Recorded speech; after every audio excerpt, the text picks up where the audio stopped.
مزدور روزہ کیسے رکھے؟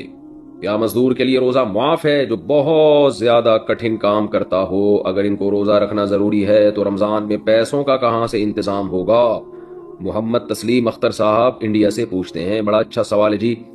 دیکھیں، دین مفتی کا اپنا نہیں ہے، نہ کسی علماء کا فقہا کا اپنا دین ہے کہ وہ اپنی طرف سے کاٹ چھاٹ کر سکیں. آج کل غامدی صاحب نے تو بہت تبدیلیاں کر دی ہیں. انہوں نے تو یہاں تک اجازت دے دی کہ کل آپ کا روزہ ہے، کل آپ کا پیپر ہے تو آپ تیاری کے لیے بھی روزہ چھوڑ سکتے ہیں. لیکن قرآن و سنت میں ہمیں صرف 2 اعذار ملتے ہیں جن میں روزہ چھوڑنے کی اجازت ہے، ایک سفر میں اور ایک بیماری میں.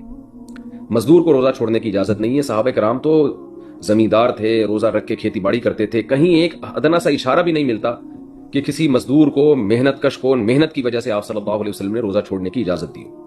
تو اس لیے کتنا ہی ٹف کام ہو، مزدور روزہ نہیں چھوڑ سکتا رمضان کا. اس لیے مزدور کو چاہیے کہ رات کے وقت مزدوری کرے، رمضان میں اپنا اسکیجول چینج کر دے. اگر یہ ممکن نہیں ہے تو رمضان میں وہ چھٹی کر لے، پہلے رمضان سے پہلے اتنا کما لے کہ رمضان میں وہ گزارا کر سکے. یہ بھی اگر ممکن نہیں ہے تو پھر مزدور کیا کرے گا کہ بھئی وہ صبح روزہ رکھ کے مزدوری کرے گا اور حتی الامکان وہ بھوک اور پیاس کو برداشت کرے، اور جب ناقابل برداشت حالت ہو جائے، اس کو یہ خطرہ ہو کہ میں نے اگر روزہ نہیں توڑا تو مجھے کوئی بیماری لگ جائے گی یا میں بے ہوش ہو جاؤں گا یا خدا نخواستہ مر جاؤں گا، تو ایسی کنڈیشن میں ہر شخص کے لیے روزہ توڑنا جائز ہے. یعنی بیمار ہونے کا خطرہ ہو، غالب گمان ہو، بے ہوش ہونے کا خطرہ ہو یا مرنے کا خطرہ ہو، تو پھر ہر آدمی کے لیے روزہ توڑنا جائز ہے، مزدور کے لیے بھی، کسی اور کے لیے بھی. تو مزدور بھی ایسی کنڈیشن میں روزہ توڑ سکتا ہے. توڑ دے گا تو گناہ نہیں ہوگا، بعد میں قضا کرے گا، لیکن حتی الامکان برداشت کرے. جب ناقابل برداشت ہو جائے، اور ناقابل برداشت کا مطلب ہے کہ بیماری کا خطرہ ہو یا موت کا خطرہ ہو.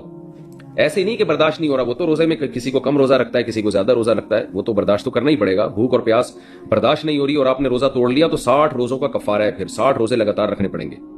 لیکن اگر اتنا ناقابل برداشت ہو گیا کہ آپ کو ڈر ہے کہ بھائی نہیں توڑا تو میں بے ہوش ہو جاؤں گا یا کوئی بیماری ہو جائے گی مجھے، یا جیسے شوگر کے مریضوں کو شوگر لیول لو ہوتا ہے، ان کو تو موت کا خطرہ ہوتا ہے، یا یہ کہ میں مر جاؤں گا یعنی موت کا خطرہ ہے، تو ایسی کنڈیشن میں پھر اس کے لیے روزہ توڑنا جائز ہے. تو ایسا مزدور فقہا کہتے ہیں روز روزہ رکھے گا، روز روزہ توڑ دے گا اگر یہ خطرہ ہو.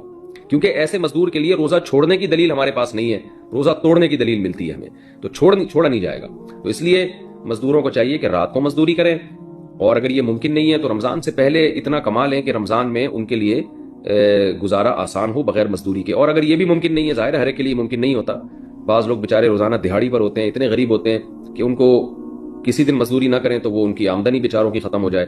تو عام لوگوں کو بھی خیال کرنا چاہیے ایسے مزدوروں کا.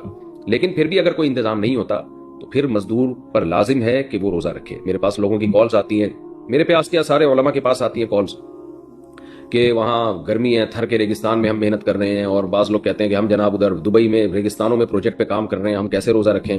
تو بھئی روزہ رکھنا پڑے گا کیونکہ اللہ کا حکم ہے فمن شہید منکم الشہر فلیصم. جو بھی رمضان کا مہینہ پائے گا اسے چاہیے کہ وہ روزہ رکھے. اور اللہ کا آرڈر ہے یہ، اور اس آرڈر سے اللہ نے صرف آگے 2 لوگوں کو مستثنی کیا ہے، ایک بیمار کو اور ایک مسافر کو. تو مزدور بھی داخل، جن کا کل پیپر ہے وہ بھی داخل، پوری امت مسلمہ کو رمضان کا روزہ رکھنا پڑے گا. اور ناقابل برداشت ہو جائے تو اس کا میں نے حکم آپ کو بتا دیا ہے.